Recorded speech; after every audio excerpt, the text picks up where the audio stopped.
नमस्कार दोस्तों, आप देख रहे हैं विद्या गुरु और इस वीडियो में आपके लिए अक्टूबर के फर्स्ट वीक में जो करंट अफेयर्स बने हैं उनको यहाँ पर हम डिटेल में कवर करेंगे। स्टैटिक जीके और भी जो भी रिलेटेड क्वेश्चन से होगा उन सभी को जानते हुए चलेंगे, थोड़ी डिटेल जानेंगे जिससे कि आपको क्वेश्चन के बारे में लंबे समय तक रिवाइज करने और याद रखने में मदद मिल पाए।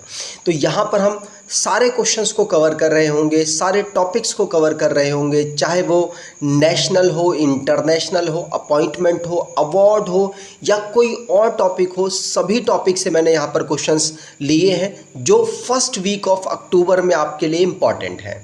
यहाँ पर किस प्रकार के क्वेश्चंस आपको आने वाली वीडियो में मिलने वाले हैं तो यहीं पर आपको दिखा दूं।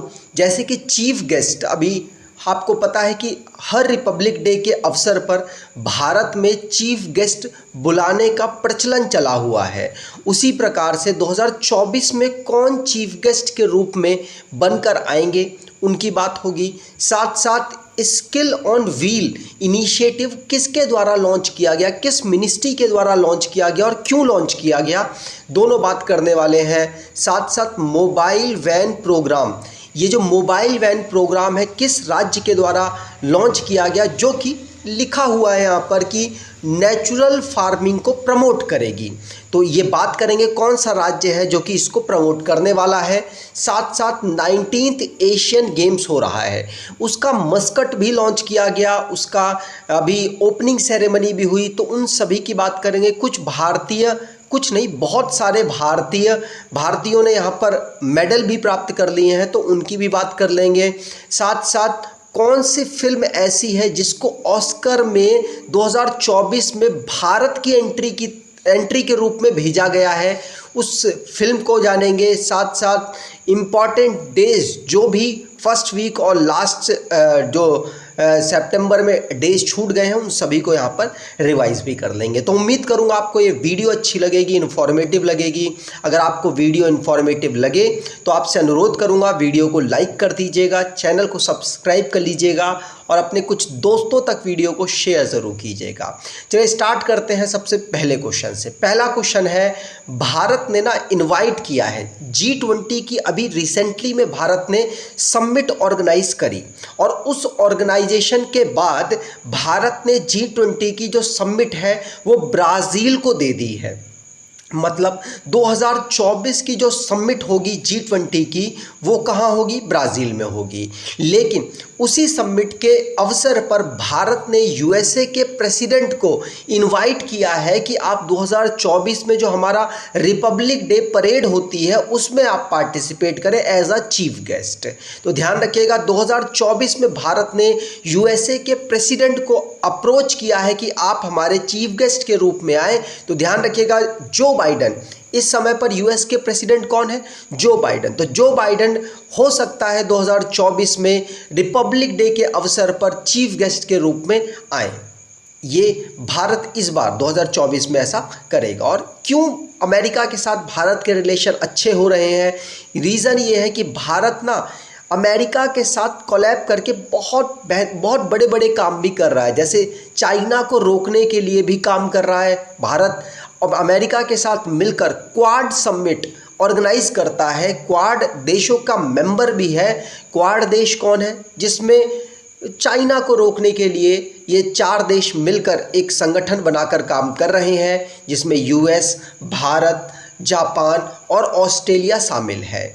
और भी बहुत तरीक़ों से हथियार के खरीद में भी अमेरिका ने बहुत बेहतरीन हथियार भारत को यहाँ पर दिए हैं, और भी बहुत तरीके से भारत का जो रिलेशन है वो अमेरिका से बेहतर हुआ है 2024 के बाद, और अच्छे रिलेशंस हुए हैं। यहाँ पर जब बात करेंगे चीफ गेस्ट, रिपब्लिक डे के अवसर पर भारत किस पर्सन को चीफ गेस्ट के रूप में अभी तक बुला चुका है।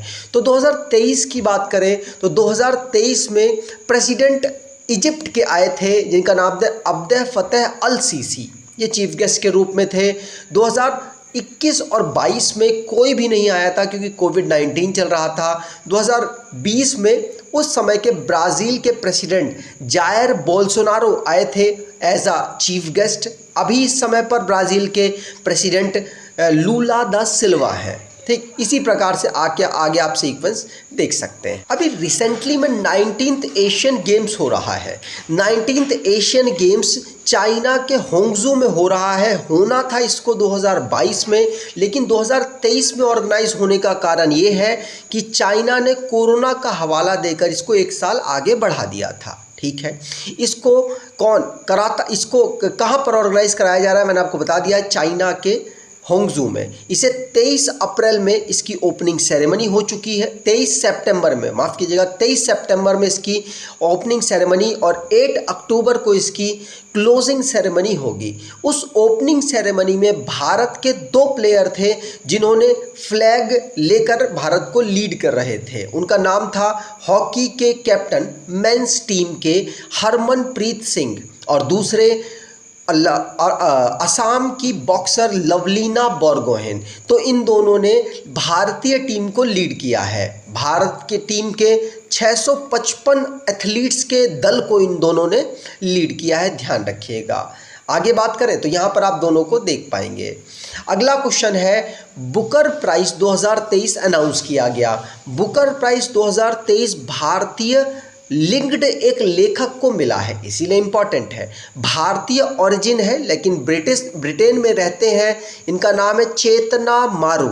इनकी पहली नोवेल वेस्टर्न लेन को बुकर प्राइज 2023 के लिए शॉर्टलिस्ट किया गया है, इसीलिए इम्पॉर्टेंट है, ध्यान रखिएगा। 2023 में तो मिल गया चेतना मारू को, लेकिन अगर 2022 की बात करेंगे तो 2022 में मिला था श्रीलंका के ऑथर सेहान करुणातिलका को। उनकी बुक थी the 7 moons of Maali Almeida, इसके लिए 2022 में मिला था। 2023 में वेस्टर्न लेन चेतना मारू की नोवेल के लिए मिला है। यहाँ पर आप चेतना मारू को देख सकते हैं। अगला क्वेश्चन, उत्तर प्रदेश में पहला इंटरनेशनल ट्रेड शो ऑर्गेनाइज कराया जा रहा है और इसको इनॉग्रेट किसने किया, तो उत्तर प्रदेश के चीफ मिनिस्टर योगी आदित्यनाथ के साथ साथ यहाँ पर प्रेसिडेंट द्रौपदी मुर्मू जी भी अवेलेबल थी और उन्हीं के द्वारा इसको इनॉग्रेट किया गया। याद रखिएगा, इसे ग्रेटर नोएडा में ऑर्गेनाइज कराया गया है। इसमें 2000 से ज़्यादा एग्जीबिशंस लगाई जा रही हैं, जिसमें कोशिश की जा रही थी कि ट्रेड को बेहतर किया जा सके, बिजनेसेस को उत्तर प्रदेश में और बेहतर पोजीशन पर लाया जा सके।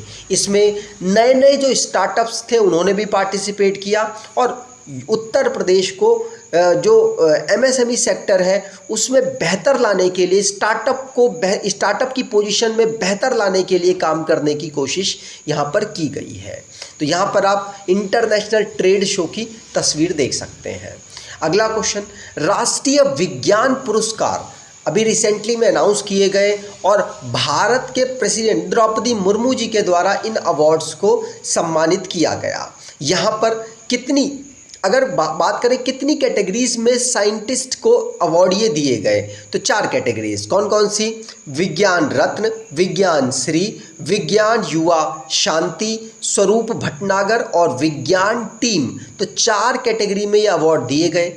अगर बात करें कि कितनी फील्ड में कंट्रीब्यूशन के लिए साइंटिस्टों को ये अवार्ड मिले हैं, तो टोटल 13 फील्ड में कंट्रीब्यूशन करने के लिए ये साइंस और टेक्नोलॉजी का राष्ट्रीय विज्ञान पुरस्कार रिसेंटली में अनाउंस किया गया। हमारे जो जितेंद्र सिंह है, साइंस एंड टेक्नोलॉजी के मिनिस्टर ऑफ स्टेट हैं, उनके द्वारा ये अवार्ड अनाउंस किए गए।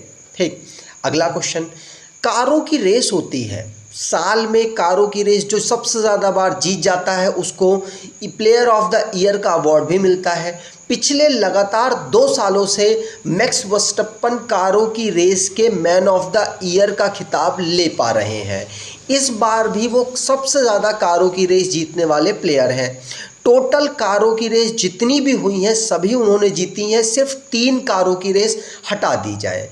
एक प्लेयर ने जीती है जिनका नाम है सर्जियो पेरेज और एक जीती है जो अब ये हो गए हैं सिंगापुर के विनर। तो सिंगापुर ग्रैंड प्रिक्स को जीता है कार्लोस सेज ने, ध्यान रखिएगा। और दो जो मैं जिनकी बात कर रहा हूँ सर्जियो पेरेज की, इन्होंने जीती हैं सऊदी अरेबियन और अजरबैजान ग्रैंड प्रिक्स। तो दो ये कार की रेस और एक सिंगापुर को हटा दो तो जितनी भी कारों की रेस हुई हैं वो सभी की सभी नीदरलैंड के प्लेयर मैक्स वर्स्टप्पन ने जीती हैं। उनका नाम याद रखिएगा, इससे आप सारी कारों की रेस को याद कर पाएंगे।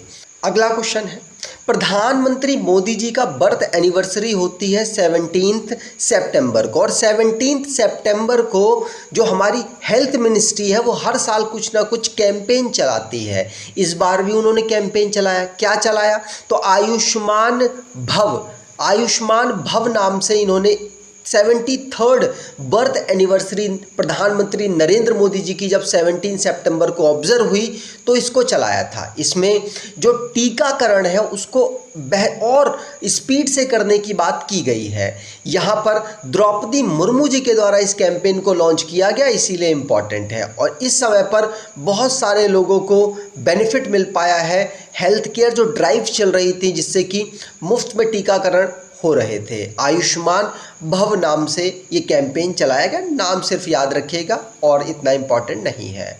अगला question, skill on wheels initiative has been launch by education and skill development minister Dharmendra Pradhan. तो धर्मेंद्र प्रधान जी के द्वारा स्किल ऑन व्हील इनिशिएटिव को लॉन्च किया गया। आपको क्लियर हो भी रहा होगा, व्हील्स मतलब गाड़ियों के माध्यम से एक जगह से दूसरी जगह स्किल देने का यहाँ पर कार्य किया जाएगा।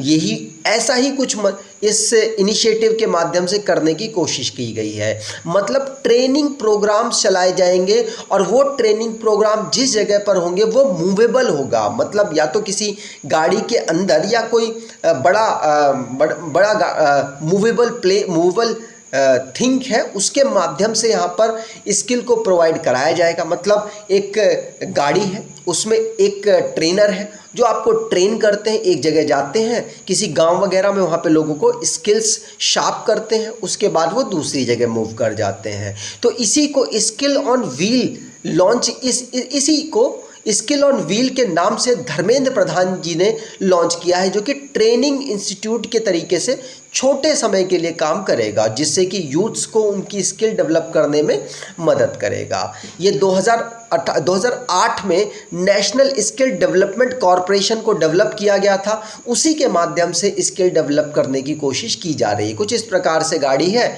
जो कि जगह जगह जाके लोगों को ट्रेनिंग के अवसरों के बारे में जानकारी और ट्रेनिंग देने में मदद करेगी। अगला क्वेश्चन, कंट्री में ऑर्गेनाइज कराया गया यूनिसिट्रल साउथ एशिया कॉन्फ्रेंस, कहाँ पर?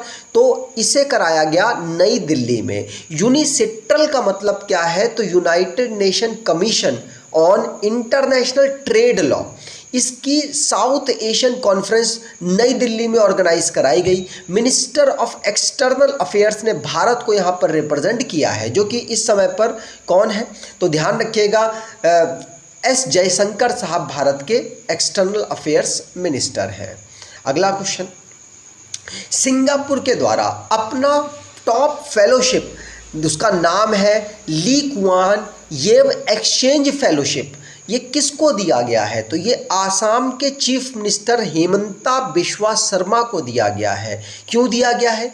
इनके कंट्रीब्यूशन, पब्लिक सर्विस में इनके बेहतरीन कंट्रीब्यूशन को देखते हुए ये फेलोशिप, टॉप फेलोशिप सिंगापुर की दी गई है। तो ध्यान रखिएगा, सिंगापुर की फेलोशिप किसको रिसेंटली में मिली? तो वो मिली है आसाम के चीफ मिनिस्टर हेमंता बिश्वा शर्मा को। और ये फेलोशिप का नाम क्या है? तो ली कुआंग येव एक्सचेंज फेलोशिप इसका नाम है। ध्यान रखेंगे, यहाँ पर आप हेमंता बिश्वा शर्मा को देख पा रहे थे। अगला क्वेश्चन, एपीजे अब्दुल कलाम भारत के ये राष्ट्रपति रहे हैं और इनके समय पर ही भारत ने परीक्षण किया था न्यूक्लियर बम का, और इसीलिए इनका नाम भी मिसाइल, इसीलिए इनका नाम बहुत ज़्यादा चर्चाओं में रहा, और ये अपने में मिसाइल मैन के नाम से भी जाने जाते हैं। भारत के प्रसिद्ध साइंटिस्ट भी ये रहे हैं।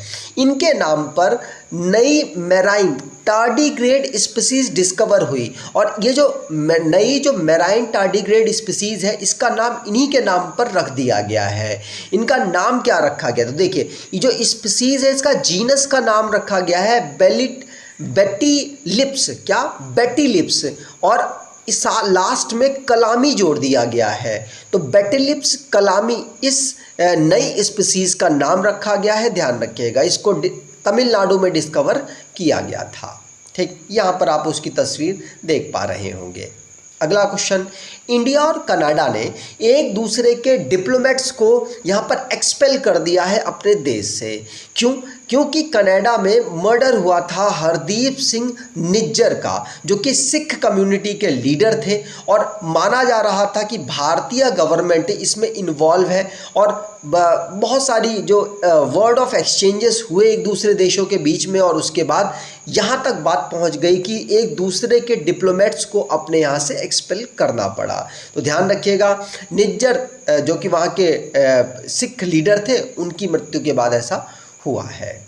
अगला क्वेश्चन, गवर्नमेंट ऑफ इंडिया ने किस देश के जो सिटीजन्स हैं उनका वीज़ा रिसेंटली में सस्पेंड कर दिया है? तो कोई और नहीं, वो कनाडा देश ही है। भारत ने यहाँ पर एक डिसीजन लिया है एक्स्ट्रा।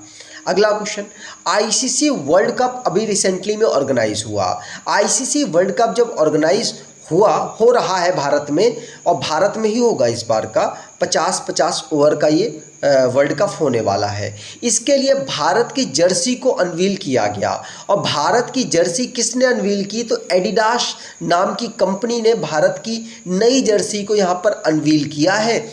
अब ये जो वर्ल्ड कप होना है आईसीसी का, ये 5 अक्टूबर से शुरू होगा और 19 नवंबर तक इसको ऑर्गेनाइज कराया जाएगा। अगला क्वेश्चन, जो भारत हैवी इलेक्ट्रिकल लिमिटेड भेल नाम की महारत्न कंपनी है, इसके डायरेक्टर पावर सेक्टर के कौन अपॉइंट कर दिए गए हैं? आंसर होगा तजिंदर गुप्ता। ध्यान रखिएगा, डायरेक्टर ऑफ पावर कौन, भेल के कौन नियुक्त कर दिए गए? तो तजिंदर गुप्ता आंसर यहाँ पर बिल्कुल सही होगा। यहाँ पर आप तजिंदर गुप्ता को देख पाएंगे। अगला क्वेश्चन,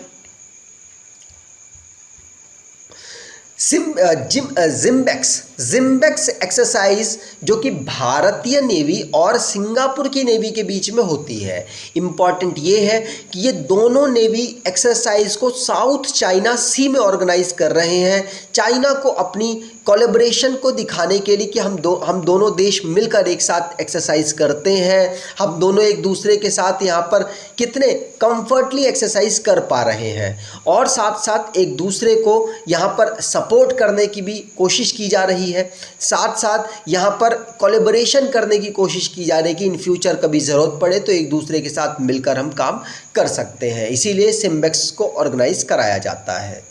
अगला क्वेश्चन, यहाँ पर आप तस्वीरें देख पाएंगे। अगला question, board of control for cricket in India, जिसने ऑफिशियल पार्टनर एसबीआई लाइफ को अनाउंस किया है। एसबीआई जो कि आपकी बैंकिंग सर्विस देती है, इसकी एक ब्रांच है जो कि लाइफ इंश्योरेंस के क्षेत्र में भी काम करती है, और उसी ने यहाँ पर बीसीसीआई के साथ ऑफिशियल पार्टनरशिप की है। डोमेस्टिक और इंटरनेशनल जो क्रिकेट्स होते हैं, मैचेस होते हैं, 2023 से लेकर 26 तक यहाँ पर इन्होंने पार्टनरशिप की है, और यहाँ पर दोनों एक दूसरे के कोलैबोरेशन से काम करेंगे। आगे बात करें तो बीसीसीआई मतलब जो क्रिकेट में कंट्रोल करने वाली बॉडी है उसे बीसीसीआई कहते हैं, जो दुनिया में कंट्रोल करती है क्रिकेट को उसे आईसीसी कहते हैं। तो बीसीसीआई को 1928 में फाउंड किया गया, मुंबई इसका हेडक्वार्टर है, रोजर बिन्नी इसके प्रेसिडेंट है, Rajiv Shukla vice president, Jay Shah secretary, Rahul Dravid men's coach और वुमेन्स कोच रमेश पवार है। अगला क्वेश्चन, डिजिटल रजिस्टर किया गया किस कंट्री में सारे बर्थ और डेथ को डिजिटल रजिस्टर किया जाएगा तो भारत में ही किया जाएगा। कब से किया जाएगा? तो 1 अक्टूबर से जितनी भी डेथ होंगी, जितने भी बर्थ होंगे, उनको डिजिटली रजिस्टर किया जाएगा। और इसके लिए सेंट्रल गवर्नमेंट ने एक पोर्टल भी लॉन्च कर दिया है। तो ध्यान रखिएगा, birth and death amendment act 2023 के माध्यम से अब सारे बर्थ और सारे डेथ डिजिटली रजिस्टर किए जाएंगे, जिससे भारत की जो भी सुविधाएं हैं, जैसे कि राशन की सुविधा हो गई, जैसे कोई गवर्नमेंट से बेनिफिट लेने वाली सुविधाएं हो गई, उन सभी को या तो स्टॉप कर दिया जाएगा सरकार के माध्यम से अगर उनकी डेथ हो जाती है, और या फिर जब बर्थ होता है तो सरकार उस प्रोसेस में लग जाएगी कि हमारा आने वाली जनरेशन इस प्रकार इतनी आ रही है, इतने यूथ आ रहे हैं, तो उनके लिए हमें तैयारी करनी है। तो इस प्रकार से पूरे सिस्टम को तैयार करने की कोशिश सरकार कर रही है। अगला क्वेश्चन, किस स्टेट ने अपने स्टेट में स्टेनलेस स्टील प्रोडक्शन को बढ़ाने के लिए, इन्वेस्टमेंट को अट्रैक्ट करने के लिए सब्सिडी स्कीम लॉन्च की है? तो आंसर है उड़ीसा की गवर्नमेंट ने ऐसा किया है। उड़ीसा की गवर्नमेंट यहाँ पर 20% कैपिटल इन्वेस्टमेंट सब्सिडी और इलेक्ट्रिसिटी ड्यूटी एग्जेम्पशन कर रही है, जिससे कि ज़्यादा से ज़्यादा लोग स्टेनलेस स्टील प्रोडक्शन को राज्य में करें और इन्वेस्टमेंट इंक्रीज़ हो उड़ीसा के क्षेत्र में। इसीलिए ऐसा करने की कोशिश की जा रही है। अगला क्वेश्चन है, कर्नाटका की गवर्नमेंट ने अभी रिसेंटली में हुक्का और तंबाकू के जो प्रोडक्ट है 21 साल से जो छोटे बच्चे हैं, छोटे लड़के हैं, उनके लिए बैन करने की यहाँ पर अनाउंसमेंट की है। तो कर्नाटका की जो गवर्नमेंट है वो सिगरेट और तंबाकू के जो प्रोडक्ट हैं उनको यहाँ पर 21 साल से जो छोटे लोग हैं, छोटे बच्चे हैं, उनके लिए बैन करने की बात कह रही है, और आगे चल के इसके लिए कड़े कानून बनाने की बात हो रही है। तो ध्यान रखिएगा, आगे चल के कर्नाटका में जो तंबाकू के प्रोडक्ट हैं 21 साल से छोटे बच्चों के लिए बंद हो जाएंगे, बैन हो जाएंगे। अगला क्वेश्चन, चेयरमैन किसके? तो सत्यजीत रे फिल्म एंड टेलीविज़न इंस्टीट्यूट, जो कि कहाँ का? कोलकाता बेस्ड एक इंस्टीट्यूट है, इसके चेयरमैन किसको अपॉइंट किया गया? तो एक मलयालम एक्टर है और पॉलिटिशियन जिनका नाम सुरेश गोपी है। इनको सत्यजीत रे फिल्म एंड टेलीविज़न इंस्टीट्यूट का चेयरमैन नियुक्त किया गया है। यहाँ पर आप सत्यजीत रे के चेयरमैन को, गोपी जी को देख सकते थे। अगला क्वेश्चन, किस राज्य ने मोबाइल वैन प्रोग्राम को लॉन्च किया है जो कि प्रमोट करेगी नेचुरल फार्मिंग को? तो हिमाचल प्रदेश ऐसा एक राज्य है। हिमाचल प्रदेश की एग्रीकल्चर डिपार्टमेंट ने इसको लॉन्च किया है। आगे बात करें, अगला क्वेश्चन, गोवा के जो चीफ मिनिस्टर है प्रमोद सावंत, इनके द्वारा गृह आधार और चवत ई बाजार इनिशिएटिव को लॉन्च किया गया है। जो गृह आधार है, इसके माध्यम से यहाँ पर कोशिश की जा रही है कि लोगों को जिनके पास आवास नहीं है उनको आवास प्रोवाइड कराया जा सके। और द चवथ ई बाज़ार के माध्यम से ये एक डिजिटल इनिशिएटिव है जो कि सेल्फ हेल्प ग्रुप है, जो कि यहाँ पर महिलाओं को पैकिंग और सेलिंग प्रोडक्ट के आइटम को पैक करने की ट्रेनिंग देगा, जिससे कि वो अपने प्रोडक्ट को अच्छे से पैक कर पाएँ और मार्केट पे सेल कर पाएँ, और अगर दूर पहुँचाना है तो दूर पहुँचा पाएँ, उनका प्रोडक्ट ख़राब ना हो। इसीलिए यहाँ पर इसके माध्यम से ट्रेनिंग यहाँ पर दी जाएगी।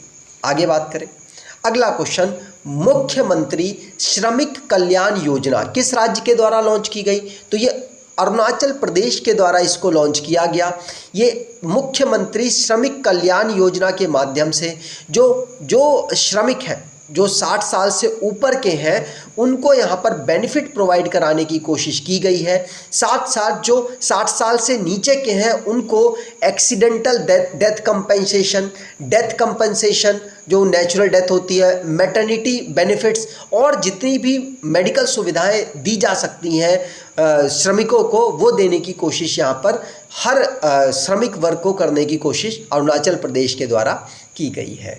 आगे बात करें, अगला क्वेश्चन, नॉर्थ ईस्ट में एक एनिमल है जिसको फूड एनिमल का टैग दिया गया फसाई के द्वारा। एनिमल का नाम क्या है? तो एनिमल का नाम है मिथुन। क्या? मिथुन मीट। ध्यान रखिएगा, मिथुल मीट के नाम से वो फेमस, जिसको मसाई ने फूड एनिमल घोषित कर दिया है सितंबर 2023 में।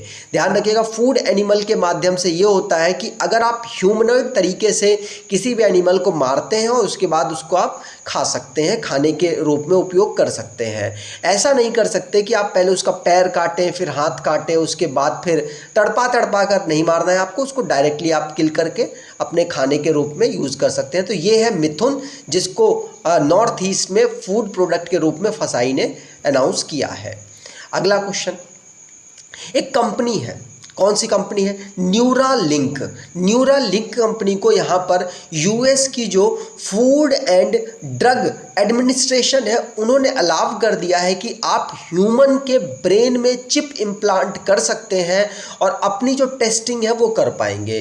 तो ब्रेन कंप्यूटर इंटरफेस यहाँ पर कंपनी चाह रही है, न्यूरालिंक के माध्यम से, इलॉन मस्क की कंपनी है ये, वो चाह रही थी कि हम ह्यूमन ट्रायल कर पाएँ, जिससे कि ब्रेन चिप को हम इम्प्लांट करें और स्टडी कर पाएँ कि जो ये ह्यूमन में जब चिप हम डालते हैं तो उनका ब्रेन किस प्रकार से वर्क करता है।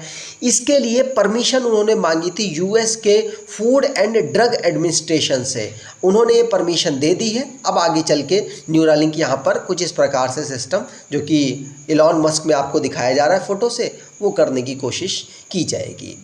19th एशियन गेम्स मैंने आपको बता दिया चाइना में हो रहा है। यहाँ पर मस्कट, 3 मस्कट अनाउंस किए गए हैं। 3 कौन कौन से? चेन चेन, कोंग कोंग और लियान लियान। तो 3 मस्कट अनाउंस किए गए हैं, ध्यान रखिएगा। ये मस्कट रोबोट्स हैं, ठीक, और इनका कलेक्टिवली मतलब है मेमोरीज ऑफ जियांग नान। क्या? मेमोरीज ऑफ जियान नांग, ठीक। आगे बात करें तो यहाँ पर आप तीनों को देख पाएंगे। अगला क्वेश्चन, इंडिया की पहली ग्रीन हाइड्रोजन फ्यूल्ड सेल बस कहाँ पर लॉन्च की गई? तो देखिए, भारत में सबसे ज़्यादा पॉल्यूशन दिल्ली में हो रहा है इस समय, ठंड के समय पर, और वहाँ पर रेगुलरली एक मौसम की तरीके से पॉल्यूशन आता है। इसीलिए जो petroleum and natural minister Hardeep Singh Puri हैं, उनके द्वारा भारत की पहली ग्रीन हाइड्रोजन फ्यूल सेल बस को दिल्ली में ही इनॉग्रेट किया गया है, जिससे कि पॉल्यूशन पर थोड़ी सी रुकावट हो सके। और भी बहुत सारे स्टेप्स उठाए जा रहे हैं, ठीक। और यहाँ पे बात करें तो इंडियन ऑयल चेयरमैन है शक्तिकांत माधव वैद्य, और उनके साथ साथ उन्होंने अनाउंस किया है कि हम और 13 बसें भी दिल्ली एनसीआर में लॉन्च करेंगे आने वाले ईयर में। अगला क्वेश्चन, एशियन गेम्स जिसमें भारत की जो वुमेन क्रिकेट टीम है वो वहाँ पर पार्टिसिपेट कर रही है, उसने वहाँ पर हरा दिया है श्रीलंका को और एशियन गेम्स में गोल्ड मेडल जीत लिया है। भारत को और भी बहुत सारे गोल्ड मेडल मिले हैं, एक साथ मैं कवर कर दूंगा एक वीडियो में, लेकिन इसमें आपको ये याद रखना है कि भारतीय जो क्रिकेट टीम है, वुमेन्स क्रिकेट टीम, उसने यहाँ पर गोल्ड मेडल जीत लिया है, ठीक। हरमनप्रीत कौर यहाँ पर लीड कर रही है इस टीम को, ठीक।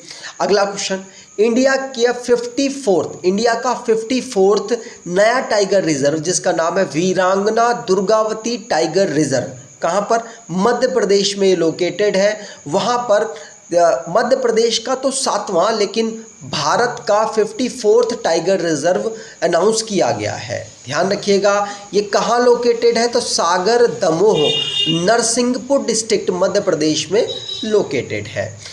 अगर मध्य प्रदेश की बात करें तो 7 कौन से हो चुके हैं? तो देखिए, कान्हा टाइगर रिजर्व और साथ साथ बांधवगढ़, सतपुड़ा, पेंच, पन्ना, संजय डुबरी, और 7वां हो गया वीरांगना दुर्गावती टाइगर रिजर्व।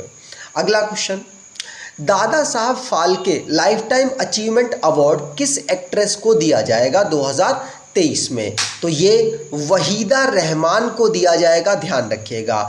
इनका ये बॉलीवुड एक्ट्रेस है और इन्होंने जो भी पूरे जीवन में किया है उनको रिस्पेक्ट देने के लिए ऐसा किया जा रहा है। अगर पिछले साल की बात करें तो पिछले साल आशा पारेख को ये दिया गया था। और ये अवार्ड कब से देना स्टार्ट किया गया है तो गवर्नमेंट ऑफ इंडिया के द्वारा दादा साहब फाल्के अवार्ड 1969 से देना स्टार्ट किया गया था। पहली बार किसको दिया गया? देविका रानी को पहली बार ये अवार्ड दिया गया था। दादा साहब फाल्के कौन थे? तो father of Indian cinema Dada Saheb Phalke थे।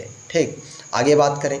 अगला क्वेश्चन, तो ऑस्कर 2024 में भारत की ऑफिशियल एंट्री कौन सी फिल्म बनी है? आंसर है 2018 एवरीवन इज़ अ हीरो। ये जो फिल्म है ये केरला फ्लड पर बेस है, जहाँ पर सभी लोग एक हीरो के रूप में काम कर रहे थे और उसी को दर्शाया गया है फिल्म में, और इसी को भारत ने ऑफिशियल एंट्री के रूप में ऑस्कर 2024 में भेजा है। ये मलयालम फिल्म है, 100 करोड़ से ज़्यादा का ये बिजनेस कर चुकी है। ठीक, आगे बात करें। यहाँ पर आप पोस्टर फिल्म का देख सकते हैं। अब यहाँ पर बात की जा रही है वर्ल्ड टूरिज्म डे की। तो वर्ल्ड टूरिज्म डे कब ऑब्जर्व होता है? तो आप कहेंगे 27 सितंबर को होता है। बिल्कुल। अगर मैं आपसे पूछूं कि होस्ट कंट्री कौन सी रही है इस बार की, तो 2023 में सऊदी अरेबिया इसकी होस्ट कंट्री रही है। 2022 की बात करें तो इंडोनेशिया इसकी होस्ट कंट्री रही है। इस साल की थीम क्या रही थी? तो टूरिज्म एंड ग्रीन इन्वेस्टमेंट इसकी इस साल की थीम रखी गई थी। अगला क्वेश्चन, वर्ल्ड टूरिज्म डे मैंने आपको बता दिया 27 सितंबर को ऑब्जर्व होता है, और वर्ल्ड टूरिज्म डे 1980 से ऑब्जर्व किया जा रहा है UNWTO के द्वारा, United Nation World Tourism Organization के द्वारा।